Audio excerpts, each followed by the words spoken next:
We're going to start with the Nick 10. The wild race for the top that has kept us riveted the last few weeks is now over. A big piece of the puzzle was put in place tonight at Guilford Swanson Stadium. That's where the 6-2 Vikings hosted 7-1 Belvidere North in our game of the week. Both teams were looking to rebound from tough losses last weekend, and both teams still had a shot at claiming a piece of the Nick 10 championship. The Vikings scored 14 early on. Here we are at the end of the second. Gregory Hansard with the pick to end the half. I mean, that's a way to go into the second half. Big stuff all night long from this Guilford defense. James Benson on an absolute heater all night. Nico Bertolino really not able to make those big plays like we've seen all season, but he would get a nice pickup right here, and that would be a first down. Score is still 14-0, by the way. Here's Benson again. This time stuffs up Maddox Gillenswan for the sack. Fourth quarter now. Blue Thunder with the ball. It'll be a little chip to Bertolino, and he finally has space for the first time all game, and he's going to take it all the way home for Belvidere North's first points of the game. Guilford just trying to hang on, and it'll be a fumbled snap, but Skylar Wolf recovers. He's scrambling, and he's going to lob one out there and has LaDamian Hoffman with a sick catch, and that'll be a first down. But you got to keep running out the clock, boys, and Belvidere North will get the ball back. This throw goes to Bertolino on the edge, and it looks like he's going to go. He has all the space, but he steps out of bounds with 20 seconds left on the clock. And Guilford's defense coming in clutch once again with the stop, and they hold on to win this one 14-7. I don't know what to say, that's a really great team over there. So them boys played out hard, but I think we wanted it more. That's the only reason why we won.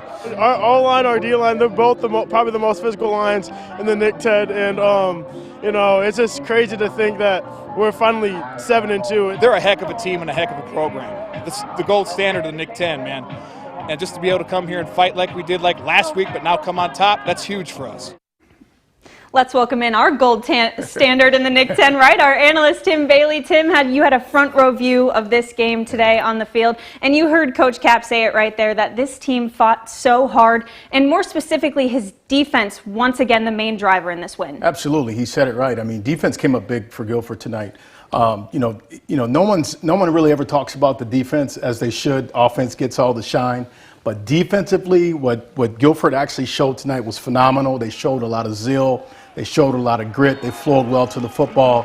And to really put the brakes on a really good offense like a Belvidere North has, that's saying a lot about Guilford's defense. And Tim, it's not just one guy that's going to make a difference, but you could kind of feel the shift this offense has made this week with Skylar Wolf now back on the field for the Vikings. Yeah, the young man's back. He did a great job. You can tell his presence was really missed last week. His presence was really there tonight in the stadium, and he played well, came out, made some good reads, made some good throws, really just facilitated that offense as a quarterback is supposed to do. He's that general. And it showed tonight. They missed him last week, but to have him back in action this week before they step into the playoffs next week was a huge plus, but he played well.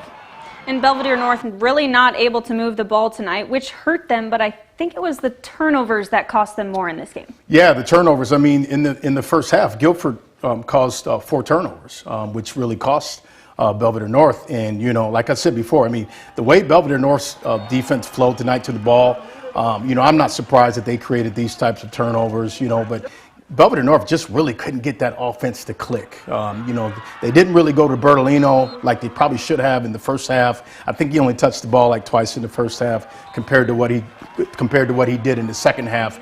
On the sideline, I'm scratching my head. I'm like, okay, well, where's Bertolino in the first half? And then you see him in the second half, and you see here in the clip here. I mean, again, you're looking at probably the fastest kid in the Nick 10. Why isn't he getting the ball in the first half is where my brain was. But Guilford did a phenomenal job of just, putting the brakes on him.